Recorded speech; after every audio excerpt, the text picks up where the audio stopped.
देश नेपाल च्यानलमा स्वागत तथा अभिवादन। आज हामी संघीय संसद भवनको निर्माण स्थल सिंहदरबारमा छौं र यो भिडियोमा आज हामी संसद भवनको कन्स्ट्रक्सन अपडेट लिएर उपस्थित भएका छौं।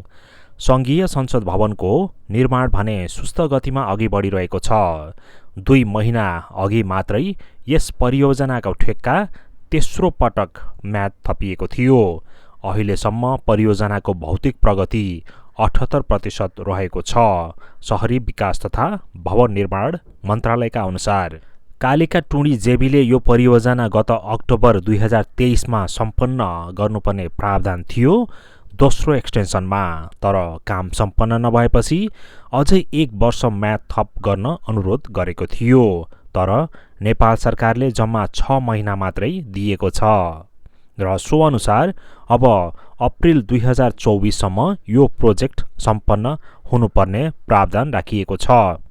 4 वर्ष अघि निर्माणको श्री गणेश गरेका थिए तत्कालीन प्रधानमन्त्री केपी शर्मा ओलीले। 12 वटा बिल्डिङ्सहरू बनाउनु पर्ने मध्ये जम्मा 5 वटाको काम मात्रै अन्तिम चरणमा पुगेको छ र अन्य बिल्डिङहरू 6 महिनामा बन्ला भनेर सोच्न हामी अहिले सक्दैनौं। तसर्थ कामलाई तीव्रता दिए पनि 1 वर्षसम्म त अझै काम सम्पन्न हुन समय लाग्छ जस्तो लाग्दछ हामीलाई।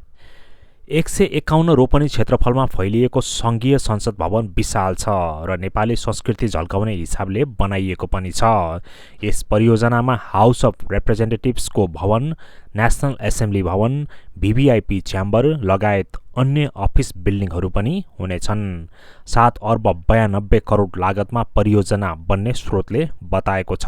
बाहिरी भागमा आकर्षक बगैँचा, 400 भन्दा बढी गाडीहरू अट्ने पार्किङ लट पनि हुनेछ भने पुस्तकालय, क्यान्टिन पनि अत्याधुनिक हुनेछन्। तल्लो सदनको लागि 400 सिटहरू भएको एसेम्ब्ली हल बन्नेछ भने माथिल्लो सदनका लागि 100 सिट भएको अत्याधुनिक भवन बन्नेछ। अबको 4 महिनामा सम्पन्न भयो भने संसद भवन बानेश्वरबाट पुनः सिंहदरबारमा सर्नेछ। भविष्यमा यस परियोजनाको अपडेट के कस्तो हुन्छ हामी निरन्तर अपडेट गरि नै रहनेछौँ। तसर्थ अहिलेसम्म पनि देश नेपाल च्यानललाई सब्स्क्राइब गर्नुभएको छैन भने तुरुन्तै गरी नजिकैको बेल आइकन पनि थिच्न हामी हार्दिक अनुरोध गर्न चाहन्छौँ। धन्यवाद अनि जय नेपाल।